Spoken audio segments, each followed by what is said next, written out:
Boise State team, I think they're at their best when they are driving like that. Alston gets into the paint. He makes an errant pass, but get into the paint, look to score, get to the free throw line. If not, kick it out. You got good shooters on the perimeter. Second turnover of the ball game for Boise State. Merrill's a great three-point shooter and makes both free throws. Boise State was down as many as 12, but have stuck in there.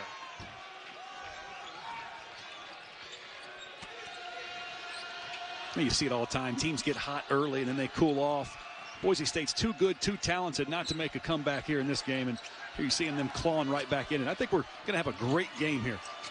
Merrill from just outside the free throw line buries the jump. It's the second time Alston has connected with Williams around the basket. So R.J. Williams is a matchup nightmare for opponents. He's a guy that can bring the ball up, did that in junior college. He can score around the basket. 4 turnovers now for Utah State. They opened the game fairly clean, knocking down some shots, protecting the basketball, getting back to Aggie basketball like Craig Smith told us. Not in this stretch. Yeah. Ray J. Dennis giving Abel Porter the heat coming up the floor. Merrill shoots it and makes it over Dickinson. They're 8 of 11. 36-19. Boise State averages 77 points a game. That's 3rd in the conference. And Merrill, I mean, just a defensive lapse, right? You are seeing a little bit more of a sense of urgency by Boise State defensively. They're getting out in the passing lanes. They're making it difficult on the Utah State ball screens. Merrill's going to take the deep 3 and hit it over Dickinson. That's the 3rd on Dorius, so another big. He joins Keita, and the crowd gets into it. They're back under double digits.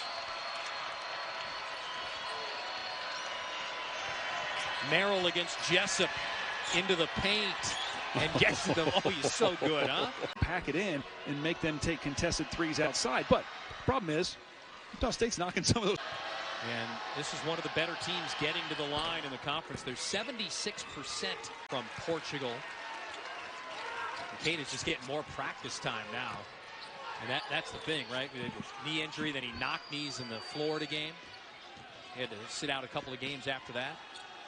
Yeah, if he hadn't knocked knee to knee in Florida, he'd be in mid-season form. And right now he's like in beginning of the season shape. Yeah. You know what I mean? Like he didn't do a whole lot. Weekend shape, right? Exactly. Merrill, holy moly! And he was telling us about mock drafts. He looks a lot at mock drafts, and he sees Alston in a number of them, but not Keita anymore because of that injury. It's cost him the first 9 games of the season, that knee injury. But you know, we think in a month or two he'll be right back in the discussion.